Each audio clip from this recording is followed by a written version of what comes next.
Ini saya videokan ya untuk izin ya, untuk dakwah ke YouTube ya, boleh? Enggak, nggak usah, nggak usah kena ke muka, kena belakang aja. Masalah rumah tangganya gitu Ustaz. Jadi Nih. sampai dia lari gitu kan, gimana.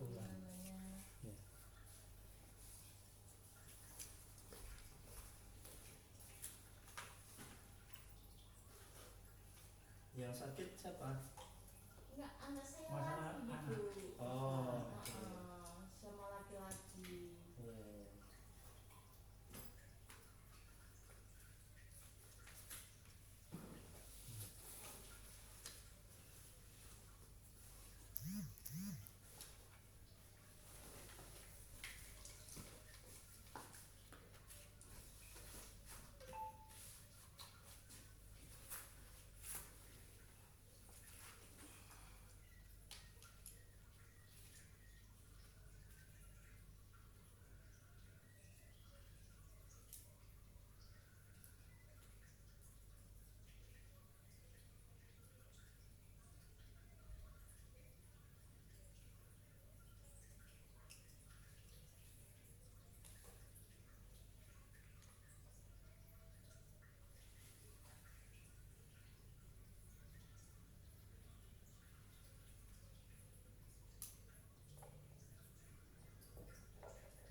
Bismillahirrahmanirrahim. Assalamualaikum warahmatullahi wabarakatuh. Alhamdulillahirabbil alamin wa bihi nasta'in ala umuri dunya waddin. Asyhadu an la ilaha illallah wahdahu la syarika lah. Wa asyhadu anna Muhammadan abduhu wa rasuluh. Allahumma shalli wa sallim wa barik ala sayyidina Muhammad. Abdika wa rasulika nabiyil ummi wa ala alihi wa sahbihi ajma'in. Rabbi shrah li sadri wa yassir li amri wa hlul min lisani yafqahu qawli. Rabbana zidna ilma warzuqna fahma waj'alna minas sholihin. Ya Allah ya Rahman ya Rahim. Ampuni ya Allah dosa orang tua kami. Ampuni ya Allah dosa kami ya Allah. Ya Allah, mudahkan urusan kami ya Allah. Berkahi urusan kami ya Allah. Berkahi rumah kami ya Allah. Amin ya rabbal alamin. Mari kita mulai. Oke, kita pada hari ini akan bacakan umum kitab. Adapun pahalanya kita hadiahkan untuk Nabi Muhammad SAW, untuk keluarga dan sahabat-sahabatnya. Kemudian untuk para tabi'in, tabi'ut tabi'in, untuk Syekh Abdul Qadir Al-Jilani, untuk niat kita, kedua orang tua kita, guru-guru kita, dan untuk kaum muslimin dan muslimat pada umumnya. Al-Fatihah. A'udzu billahi minasy syaithanir rajim. Bismillahirrahmanirrahim. Alhamdulillahi rabbil alamin. Ar-Rahmanir-Rahim. Maliki yaumiddin. Iyyaka na'budu wa iyyaka nasta'in. Ihdinas siratal mustaqim. Siratal ladzina an'amta 'alaihim ghairil maghdubi 'alaihim waladdallin. Amin. Hidayah anta maksudi wa ridaqan.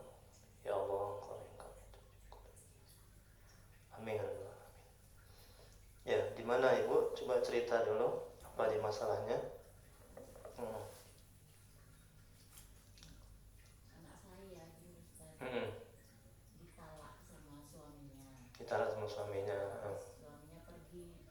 Selama ini kan dia tinggal sama kami. Ibu tinggal di mana nih sekarang? Di Balinasa. Di mana itu? Sukamaju. Di Sukamaju. Kamu Sukamaju. Di Gunting sana. Apa? Oh, Sri Gunting. Oh ya. Terus setelah meninggalkan Talak satu. ya belum talak 3 gitu. Cuman kan sebenarnya nggak bisa ya Ustaz ya. Talak- Ngomong talak 3 aku cerita Emosi. talak 3 gitu. Talak 3 sudah pisah, nggak bisa rujuk lagi. Kalaupun misalnya mau rujuk lagi, si perempuan mesti menikah dulu dengan orang lain, kemudian mereka bercerai, baru si perempuan bisa balik ke suaminya yang awal. Bukannya karena dia belum pernah mengucapkan talak itu bukannya dijatuhkan Kalau talak 1 masa iddahnya 3 bulan, masih bisa, sebelum 3 bulan masih bisa balik. Kalau udah 3 bulan mereka mesti balik menikah ulang. Itu dalam kajian fikihnya seperti itu. Tapi kalau dia bilang kuceraikan kau talak 3, itu nggak bisa balik lagi. Nah, jadi yang si perempuan mesti menikah dulu sama orang lain, mereka berhubungan badan, berjima, kemudian mereka bercerai, baru dia bisa balik lagi si perempuannya kepada suaminya yang awal. Kalau enggak nggak bisa. Nah, langsung. Jadi kemudian kalau dia menceraikan itu langsung talak 3 dalam keadaan emosi sampai tidak sadar, maka batal talaknya itu.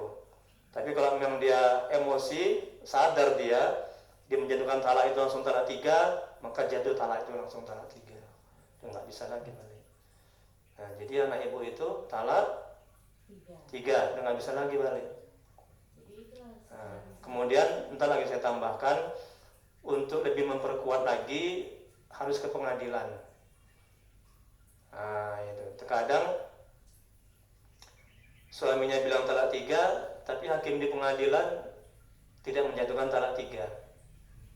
Itu bisa seperti itu. Bahkan kan ditengok nanti dari ininya, dari apa namanya, dari kasusnya, dari masalahnya. Kalau emang mungkin masalahnya nggak berat, ya mungkin hakim akan menjatuhkan talak 1 atau bahkan tidak ada talak sama sekali. Gitu. Jadi sebaiknya ke pengadilan biar hakim yang menentukan. Kalaupun memang jatuh talak 3, biar juga ada surat cerainya.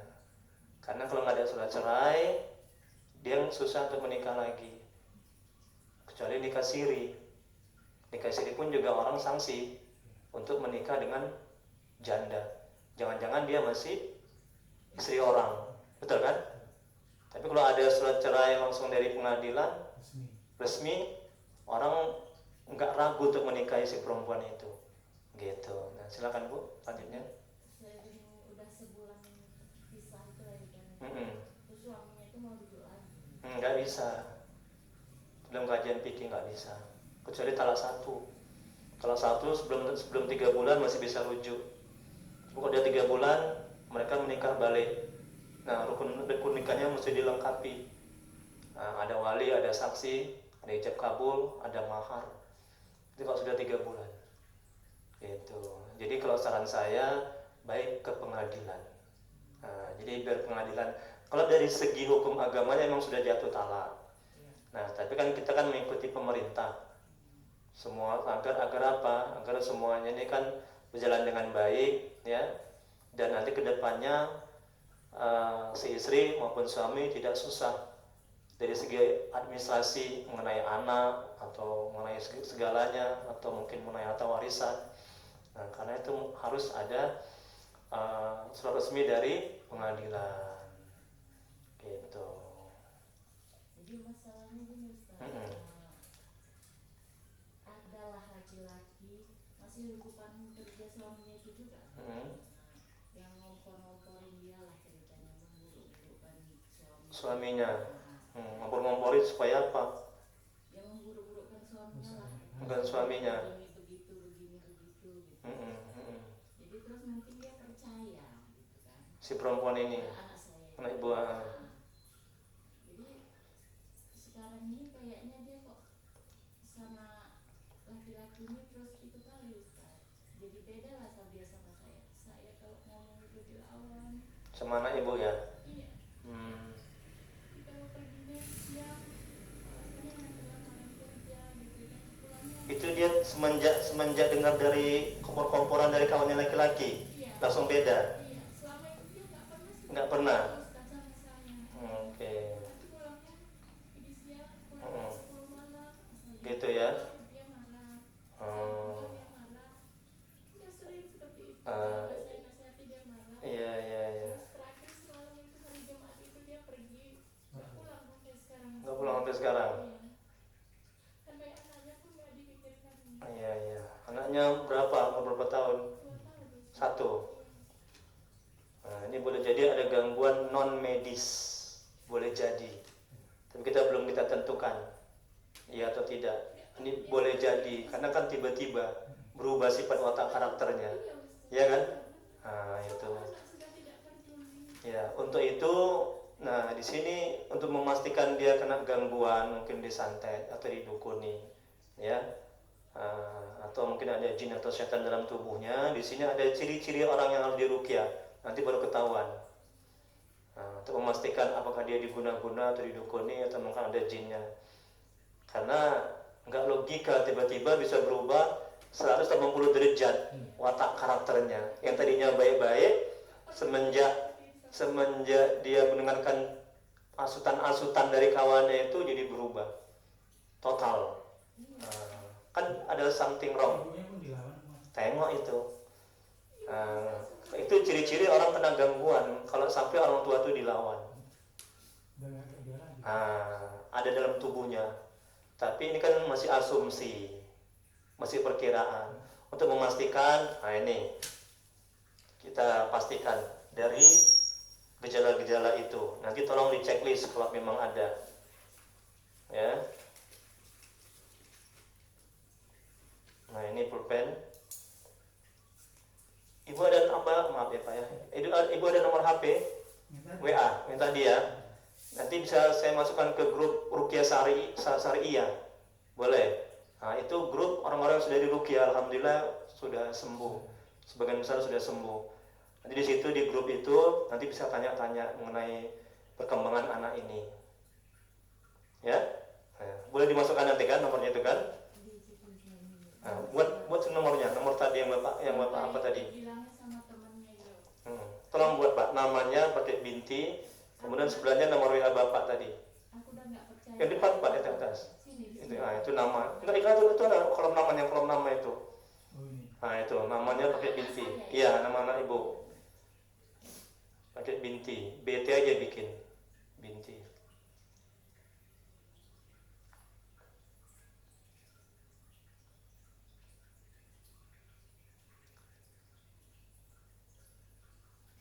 Dia nggak pulang jadi, kalaupun dia pasti nggak mau Pak Ustadz diruqyahkan kalaupun dia ada gitu. Jadi solusinya gimana ya? Ya, nanti kita jelaskan. Nomor HP bapak tadi. Yang WA tadi. Sebutin nomor bapak tadi. Ini nomor HP saya Ustadz. Nomor HP ibu ada WA-nya. Ini. Ada WA tadi kan. Oh iya, ya masukkan. Nanti saya masukkan ke grup Ruqyah Syariah. Di situ pun juga saya ada ngisi-ngisi tentang tauziah manajemen hati, tentang ilmu agama. Nah, nanti ibu 1263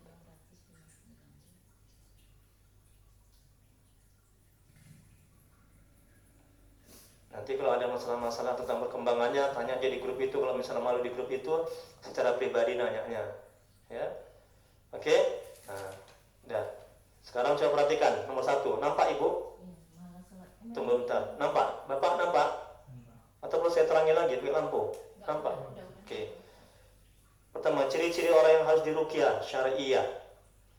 Nah, gejala-gejala medis dan non medis yang terjadi. Yang pertama, malas sholat, malas cari ilmu agama, malas baca Quran dan ketaatan lainnya, betul.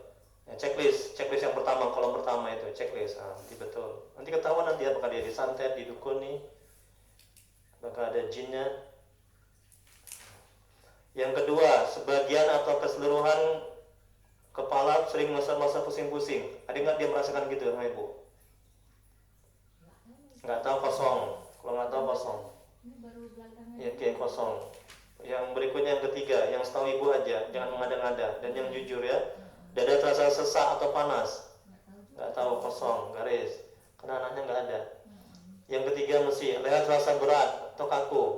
Nggak tahu, kosong. Yang keempat, sakit pada perut dan ulu hati. Nggak tahu, kosong. Gangguan sekitar rahim, prostat dan ginjal. Nggak tahu, kosong. 5, sakit yang sangat pada jam-jam tertentu. Nggak tahu. Udah marah tersinggung, nah ini ya. Nah, ini satu aja yang kena itu ada gangguan. Nah, tapi terus kita lihat. Berikutnya nomor 6, sakit yang tiba-tiba datang, tiba-tiba hilang. Nggak tahu, checklist. Nah, ibu aja kalau nggak nampak. Kosong ya. Nomor 5 sakit yang sangat pada jam-jam tertentu. Kolom pertama, mudah marah dan tersinggung, ya checklist. Nomor 6, sakit yang tiba-tiba datang dan tiba-tiba hilang. nggak tahu, sering bingung, Gelisah kayak. gelisah, iyalah termasuk itu. Dia gelisah. Ya, checklist. Maunya apa gitu. Ya, yang ketujuh, sering resah, gelisah, takut, minder, termasuk ini. Ya, checklist. Tujuh, sering mengantuk setiap beramal ibadah. Memang nggak pernah sholat ya, jarang. Nah, checklist lah bikin. Yang nomor berapa itu? Nomor 7. 8. Sering lupa jumlah rakaat sholat. Ya orang nggak sholat ya kan, checklist bikin. Merasa was-was, sudah pasti orang nggak sholat itu. Berikutnya, merasa ada yang mengikuti atau mengawasi. Iyalah, ini prasangka buruk aja dia memang. Nah, checklist bikin. Berusaha buruk, checklist. 10. Sering mendapat kesulitan dalam hidup dan kehidupan. Ya benar. Benar lah. Ya. Yang ke-11, sulit tidur jika disantet. Sulit tidur. Dia paling memang tidur. Ya, oke. Malam-malam.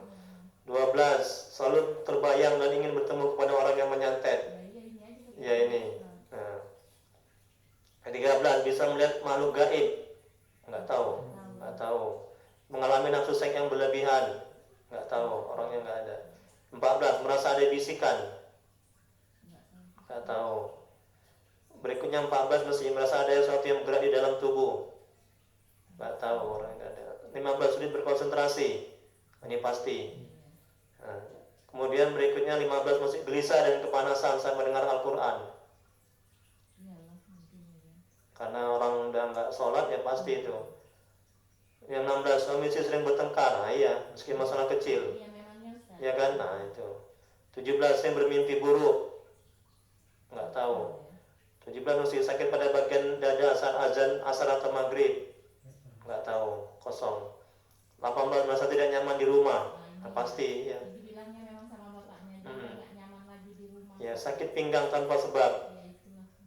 Pinggang tanpa sebab tidak. Nah, jadi ini seperti yang saya jelaskan, satu aja ini yang kena checklist, kena gangguannya itu butuh diruqyah. Apalagi ini saya yakin ini Bu, kalau orangnya dihadirkan mungkin ini penuh checklistnya mungkin nih. Tapi karena nggak ada aja orangnya. Paham ya bukan? Nah ini aja udah banyak yang kena gejala gangguan. Ya, nah itu nggak udah sulit ibadah, dan kemudian emosian, nggak betah di rumah.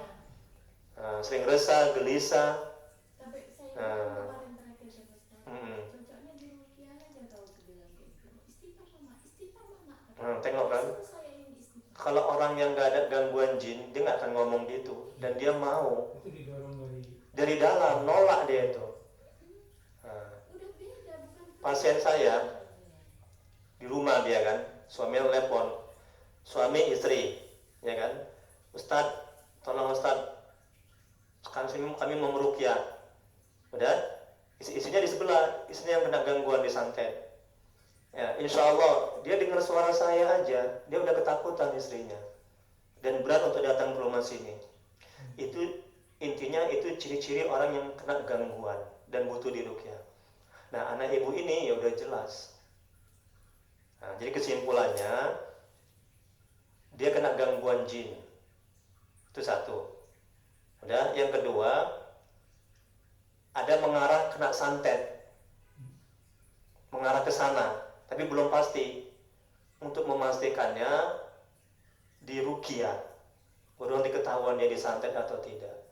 Tapi dari penjelasan ini dia mengarah ke sana. Nah, contohnya satu yang lebih kuat lagi, dia itu mengarah ke sana, tapi belum pasti ya Bu ya, belum pasti. Dia mengarah kena santet ini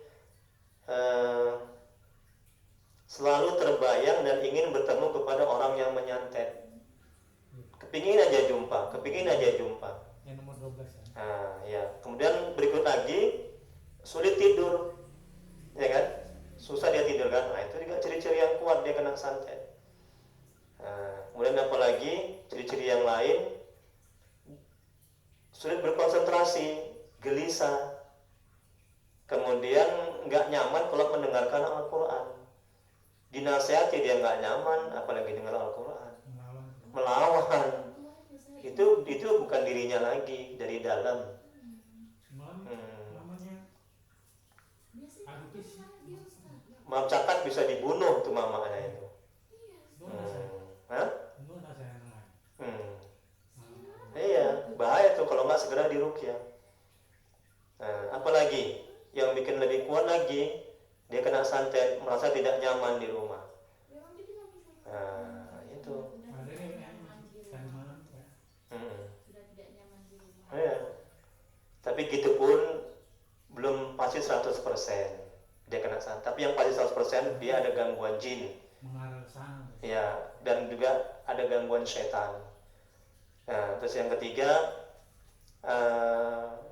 ada mengarah, belum 100%, ada mengarah dia kena santet. Tapi gitu pun jangan takut, kita punya Allah. Jin, setan, hantu belau, dukun itu kan makhluk hina. Ya, nggak ada apa-apanya dibanding dengan ilmu Allah. Saya selalu tekankan saya begitu. Mau santet, hantu belau, sihir segala macam, kalau kita minta sama Allah, bersandar sama Allah, ya, hancur mereka semua itu. Saya selalu begitu. Jadi pasien saya nggak takut, pasien saya jadi kuat jadinya, pasien saya jadi mau dia diruqyah. Nah, jadi sekarang anaknya kan nggak ada, ini kan ada air. Nah, saya ruqyahnya air ini sekarang. Disuruh pulang itu nggak bisa Ustaz, karena dia udah berapa hari pulang. Tunggu dulu, saya belum selesai. Ya, sebentar. Ini air saya ruqyah sekarang, saya bacakan, dan nanti tulis namanya pakai binti, dan kemudian ibu bawa nih air nanti pulang, dan saya ruqyah dari jarak jauh supaya anak itu pulang. Ketika pulang minumkan air ini, tapi jangan bilang air ini air sudah diruqyah, nanti nggak mau dia, nanti nolak dia. Ya, insya Allah. Makanya saya ruqyah dari jarak jauh. Tapi sekarang ini airnya saya ruqyah dulu di sini. Ya, saya ruqyah. Setelah itu nanti ibu bawa pulang. Kemudian saya terus ruqyah dari jarak jauh supaya anak itu pulang. Ketika pulang minumkan air ini. Dan insya Allah. Dan kalau ini kita cerita kalau seandainya nggak ada perubahan, baru anak itu dibawa kemari, begitu. Tapi insya Allah ada perubahan setelah minum air ruqyah ini. Makanya saya bantu, saya ruqyah dari jarak jauh supaya digerakkan hatinya oleh Allah. Bukan saya yang buat, saya kan hanya perantara. Ya, semuanya kan kehendak Allah atas izin Allah. Kalau Allah belum berkehendak, mana bisa? Tapi kalau Allah mau kan kun fayakun. Betul kan Pak? Kecil kali buat Allah. Ya, nggak ada yang nggak mungkin kalau Allah mau berkehendak. Betul? Jadi ibu pun bapak pun jangan bergantung bersandar kepada saya, ya, bergantung bersandar minta kepada Allah. Saya hanya usaha perantara, pintar bapak. Semuanya Allah yang menyembuhkan, Allah yang menggerak hatinya. Hati anak ibu dalam genggaman tangan Allah, betul, dalam kuasa Allah. Itu makanya minta, dan tolong juga dibantu saya. Ibu juga begitu. Nah, di rumah coba ibu baca-baca, ini kan juga ini ada di cara meruqyah kan. Ibu coba baca istighfar, salawat, syahadat, yasin, ayat kursi. Ya, minta tolong ya Allah, balikkan anakku ya Allah, lembutkan hati anakku ya Allah, bukakan hati anakku ya Allah supaya dia mau balik ke rumah. Ya Bu ya, jangan saya aja yang saya dari jarak jauh, ibu juga bantu. Insya Allah atas izin Allah nanti anak ibu balik, kemudian ibu kasih minum air ruqyah ini, ya insya Allah sembuh. Kemudian setelah itu baru diuruslah surat perceraiannya. Tapi itu nanti, ya kan? Satu-satu dulu masalah ini. Setelah dia sadar, karena dia otak akal pikirannya dia nggak normal. Orang yang nggak normal itu nggak bisa diajak berpikir. Ya, satu-satu dulu masalah selesaikan. Kita keluarkan dia nggak nyambung pinter. Kita sehatkan dia dulu. Kita bukakan hatinya, kita buka akal pikirannya sehingga dia sadar. Ya, pada saat dia sehat, mudah-mudahan dia nggak akan lagi kembali sama laki-laki itu. Dan segera juga diurus surat perceraiannya. Karena udah pisah, udah nggak sah lagi balik. Itu udah talak 3. Ya, jadi itu nanti, itu masalah yang kedua. Masalah yang pertama, ya, ini saya ruqyah sekarang, kemudian nanti ibu bawa pulang. Setelah itu saya ruqyah dari jarak jauh supaya dia balik ke rumah. Kalau dia balik ke rumah nanti langsung ibu kasih, tapi jangan ini air sudah dirukyah, jangan bilang begitu. Ustaz, kalau dicampurkan ke Nggak boleh campur air yang lain. oh ini Nah ini aja, kalau mau campur ya dirukyah lagi balik. Nah, ibu juga bisa nanti dirukyah sendiri insya Allah. dimasukkan misalnya ke ceret. Iya, iya ke gelas lah, ke gelas aja, gelas yang kosong. Dia pulang nanti kan, Kalau gitu kan dia tahu gitu ya kan. kayak mana? Kalau di gelas gitu khusus kita kasih buat dia kan dia tahu gitu ya kan. Iya itu kan masalah teknis, pandai-pandai ibu lah, Iya makanya itu. pandai-pandai lah. Saya kirain bisa. Ceret aja lah, ceret taruh di meja, isi air ini, kan nggak mungkin dia nggak minum, betul? Nah, jangan secara resmi bilang minum tuh air itu, curiga dia. Oh air apa ini? Itu Ustaz yang Hah? saya Air apa ini, betul kan? kalau dia tahu pasti dia nggak mau. Orang yang ada jinnya dalam tubuhnya itu nggak akan mau itu, Makanya pasti- nolak. Pasti dia nggak mau. Itu bukan dia yang dalam tubuhnya itu. Iya. Kalau orang yang namanya sakit, betul kan? Nggak sadar. Namanya sakit, udah nggak waras, udah nggak normal apa pikirannya.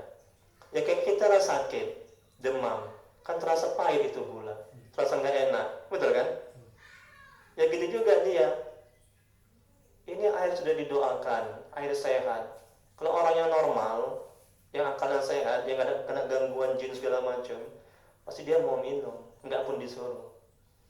Kalau kita yang nggak apa minumnya boleh. Ya makin bagus lah, makin sehat, makin kuat iman, makin keluar jin setan itu kan, memang ada jin setan, makin terlindungi diri itu, Galon satu galon gitu. ya makin bagus.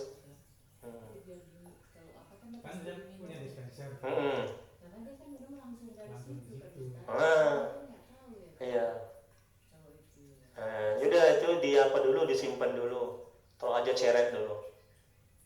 Kalau mau buat teh manis nggak apa-apa dicampur pakai teh manis. Dia nggak pernah minum teh manis. Nggak pernah, udah air. Jangan ditaruh lah dulu galonnya, disimpan dulu. Enggak, maksud saya kalau satu galon gitu kan Bawa kemari? ya kan, Oh makin bagus lah, banyak dia, makin lama habisnya. jadi kan itu aja sekarang diminumnya. Iya. Yaudah apa yang ada aja dulu. Iya, Kan ini yang ada kan. iya. Nanti entah kapan-kapan, ya mudah-mudahan ini terakhir kali lah ibu kemari, ya kan sehat, ya mudah-mudahan ya insya Allah atas izin Allah ya, tidak yang kedua kali, kan kita nggak ingin untuk yang kedua kali datang, betul kan? Tapi juga ada pasien saya 2 kali 3 kali baru sembuh sehat, ada cuma sekali aja dia udah sehat, ya semuanya Allah lah, kerjaan Allah lah itu, kita nggak la haula wala quwata illa billah. Ini kan tidak ada daya dan upaya kecuali dengan bantuan pertolongan Allah. Nah, saya juga nggak bisa memastikan sehat nanti hari ini. Saya bukan Tuhan, ya. Iya, saya hanya perantara aja. Semuanya kan Allah yang punya kerja. Nah, kalau saya Tuhan, iyalah, ya sehat hari ini ya. Nah, besok harus kembali lagi. Oke, jadi ada pertanyaan lagi. Kalau nggak ada, saya rukiahin sekarang hari ini. Yang saya takutkan saya pernah stroke. Takut panggilan juga ada masalah anak ini. Kalau nggak cepat diselesaikan, kambuh stroke itu. Iya, Ustaz, jadi kepikiran. Ini tetap lagi nggak tahu. Iya, hati-hati. Makanya selesai. Untung Bapak Ibu cepat bawa kemari. Itu kan dia udah beda, Ustaz. Nah, itu bagus itu. Saya dilawannya gitu. Iya. Kan nggak pernah dia seperti itu. Itulah ciri-cirinya itu. Ya, jadi Pak ada yang kemari. Ada lagi pertanyaan? Ada. Sini Pak ada yang kemari. Ibu, Bapak bantu zikir aja. Kalau mau zikir, tuh diam aja. Oh, saya ambil daun bidara. Pernah dengar daun bidara? Udah. Apa itu daun bidara, Bu? Setahu Ibu. Nggak tahu sih, cuma karena kalau Nah. saya buat ngerukiah gitu aja. Pinter. Bapak tahu daun bidara? Dengar aja. Nah, dengar aja. Itu ada dalam Al-Quran, dalam hadis ada. Itu daun bidara itu sangat bagus untuk mengobati banyak macam penyakit, termasuk penyakit kena gangguan jin ini. Daun bidara. Saya kalau ngerukiah pakai itu aja. Pakai ini juga tidak dicampur nanti. Ntar saya ambil dulu ya. Daun bidara.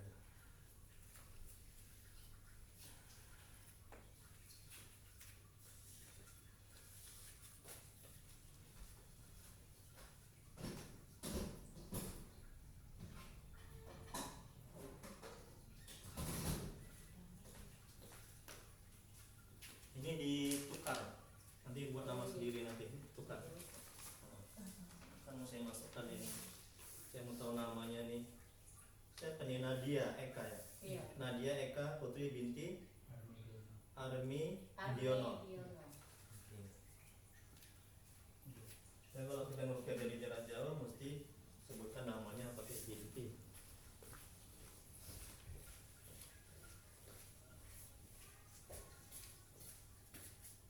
Jadi gembok keretanya tuh Pak.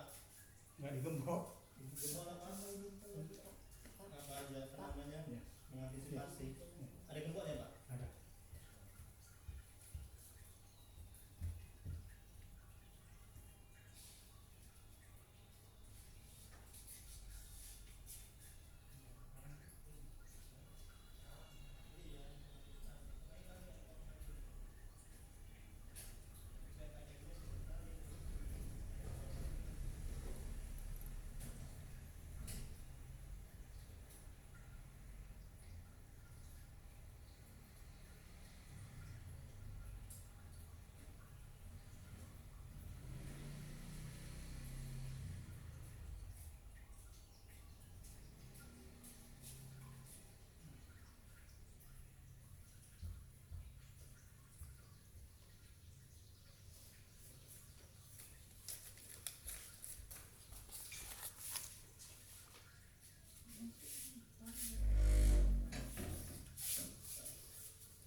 Ini daun bidara ini untuk ibu bapak aja lah, jangan dia, nanti curiga dia ini.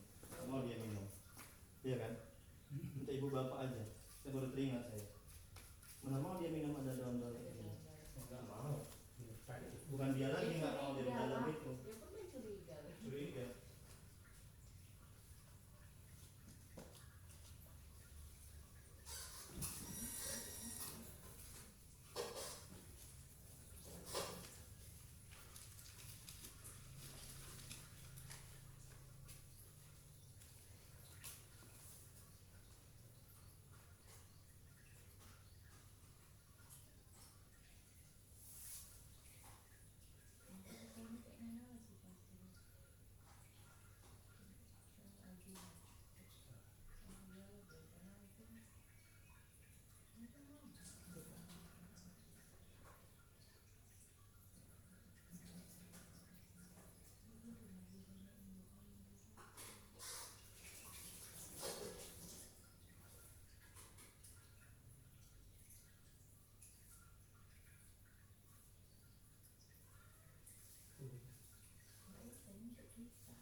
Orang yang sehat kan juga perlu diruqyah.